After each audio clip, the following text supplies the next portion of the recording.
Dog Day Afternoon. This is one of my favorite movies. I know I say that about almost every movie I'm reviewing, but I'm reviewing movies I love. This is a 1975 picture nominated for Best Picture, Best Actor, Best Director Sidney Lumet. It didn't win anything except for its screenplay. It lost that year to Cuckoo's Nest, which, fair enough. I love Cuckoo's Nest. But this is definitely one of my favorite Sidney Lumet films, and one of my favorite Al Pacino performances, which, of course, it is hard to narrow down his work, because, of course, he's done so many brilliant pieces of performing. Under his belt, he has an almost unmatched legacy. But this definitely is one of my personal favorites from him. Basically, it is based on a true story about a bank robbery in the 1970s in New York that went as bad as they can possibly get. Sonny, played by Al Pacino, and Sal, played by the great John Cazale. And a third man, who is the only person who's reasonable enough to leave the movie in 5 minutes, say, I can't do this, I gotta leave, and leaves the two of them to the hopeless robbery. Basically, it goes wrong, hostages are taken, the bank tellers, mostly women, and one of the managers. It starts in the morning and goes well into the very early the next morning, basically, and everything that kind of escalates further and further throughout the day. The crowds that appear, the news crews that just hop on this and create this huge media explosion about this event, which, I mean, turn to CNN, you're going to see something like this develop. But back in the 70s, I mean, this was something irregular, so it kind of showed kind of one of the early instances of a media story blowing up like this. And basically, news people finding out all the information about him, kind of digging into his personal life, getting his wife, getting his gay lover, getting his mother to come and interview, and it's just insanity. But it's a brilliant movie. I love it so much, and it really is based.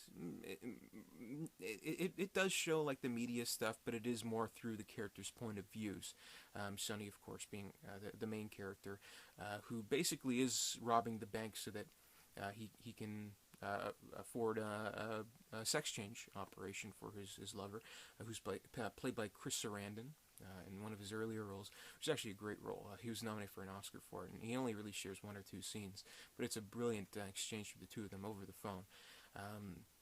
Also brilliant was John Cazale, playing Sal. He was just one of the best actors of the 70s. I mean, he passed way too soon, unfortunately. We lost him way more than we should have, but he's left great movies. The first two Godfathers, The Conversation, The Deer Hunter, and this. This is probably my personal favorite John Cazale performance. I can't believe he wasn't nominated for an Oscar for this. Also great is Charles Durning, playing one of the cops who's kind of controlling the situation. Then it gets overheaded by the FBI, and things just escalate and escalate, basically. But since it is through the character's point of view, and it is kind of more about sort of like the Stockholm syndrome that kicks in. They're kind of bonding, kind of conversing, because really, what else can they do in a situation like that? It's a hot summer day in New York. It's a dog day afternoon, so to speak. So I mean, it's about the characters and their interactions with each other, and namely Al Pacino, Sonny, who can barely comprehend what's going on in front of him, like all the media coverage, and he does kind of become like a symbol of rebellion with the people. Like, of course, there's that great scene where he's out in the street and he's going, Attica, Attica, remember Attica? So great.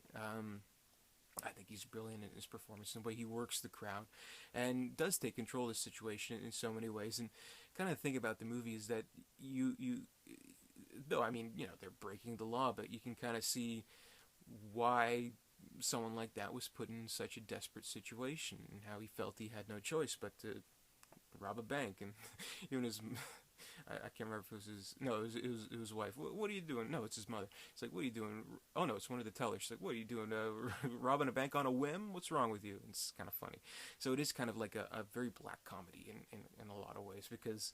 Uh, he just has this whole incredulous attitude about the whole situation that's happening in front of him, and it does reach a point where the absurdity of the situation and the humor that kind of emerges from it does have to kind of die down a little bit because as kind of night's falling, situations getting coming to an end. Basically, you're kind of realizing that this character that you spent all this time with, he's probably gonna end up dead or in jail. So you do become worried with him, even though he is breaking the law. But again, you're kind of on his side with this movie. So the movie, and again, it's based on a true story. It could have been done through any perspective. It could have been done through the cop's perspective or something like that. But the fact that you're in there with the two criminals, you're in there with the bank tellers, I think that really creates a unique experience that really brings me back to this movie over and over again. It's just fantastic, and it does feel kind of like with movies in the 70s at this time. They were trying to create a different style to movies to make them feel more realistic. Like, of course, with the French Connection, Friedkin was kind of going for a more documentary style, which is sort of the case with this. One of the notable things about the movie is that it does not have any kind of musical score or anything like that. There's only one song at the beginning.